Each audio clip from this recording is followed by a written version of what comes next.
नमस्कार, आप देख रहे हैं न्यूज स्टेट यूपी यूके का डिजिटल प्लेटफॉर्म और आपके साथ मैं हूं आशिमा त्यागी।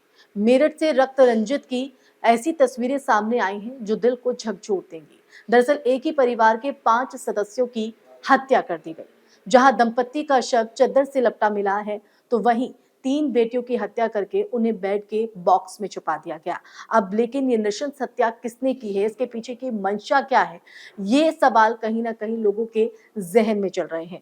दरअसल आपको बता दें कि एक ही परिवार के 5 लोगों की हत्या की गई। गुरुवार की ये पूरी घटना है, जहां घर के अंदर पति पत्नी के शव चादर में लिपटे मिले और उनकी 3 बेटियों को मारकर उन्हें बोरी में भरकर बेड के बॉक्स में छुपा दिया गया और फिर बेड के बॉक्स में छिपाया गया और सभी के सिर पर जो गहरी चोट है वो यहाँ पर पाई गई है। तो गले पर धारदार हथियार के निशान भी मिले हैं। तो ये नृशंस हत्या यहाँ पर क्यों की गई है, आखिर छोटे छोटे बच्चों ने किसी का क्या बिगाड़ा है, उनके साथ ये बर्बरता क्यों की गई, ये भी जानकारी सामने नहीं आई है। लेकिन शुरुआती जांच में पुलिस की तरफ से जो मृतक का भाई है उसको हिरासत में लिया गया है। साथ ही साथ जो देवरानी है यानी मृतक के भाई की जो पत्नी है उसको भी हिरासत में लिया गया है और उनसे पूछताछ यहाँ पर की जा रही है। लेकिन अभी तक जो जानकारी है वो सामने नहीं आई है कि किसने हत्या को अंजाम दिया है, इसके पीछे की वजह क्या है। अब मैं आपको बता देती हूँ कि आखिर इस एक ही परिवार के 5 सदस्यों की जिनकी नृशंस हत्या की गई है उनके नाम क्या क्या हैं।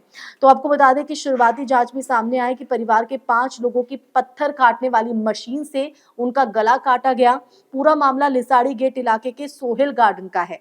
मरने वालों में पति मोइन और पत्नी आसमा और 3 बेटियां अफसा जिसकी उम्र 8 साल है।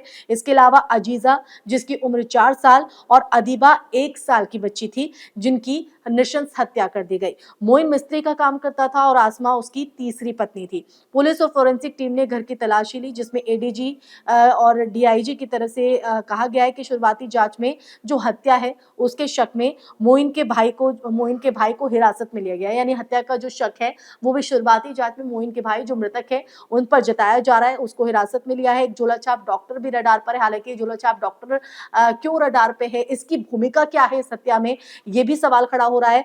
तो देर रात आसमा के भाई शमीम ने इस बात की जानकारी दी, जिसमें आसमा की देवरानी नजराना 2 भाइयों को नामजद किया गया है। इसके अलावा पुलिस ने 3 नामजद और 2 अज्ञातों पर मुकदमा दर्ज किया है। तो नजराना को भी पुलिस ने हिरासत में लिया है। लेकिन अब इस नृशंस हत्या के पीछे कौन है, किसने ये बर्बरता इन बच्चों के साथ, एक दंपत्ति के साथ की है, ऐसी क्या रंजिश थी, क्योंकि पुलिस हर एक एंगल से इस पूरे मामले में जांच पड़ताल में जुटी है। जादू टोने के एंगल से भी इस पूरे मामले को देखा जा रहा है, लेकिन सच्चाई क्या होगी ये तो वक्त ही बताएगा। इसी के साथ इस टॉपिक में फिलहाल के लिए बस इतना ही। नमस्कार। न्यूज नेशन अब व्हाट्सएप पर खबरों की ताजा अपडेट के लिए न्यूज नेशन के इस क्यूआर कोड को स्कैन करें।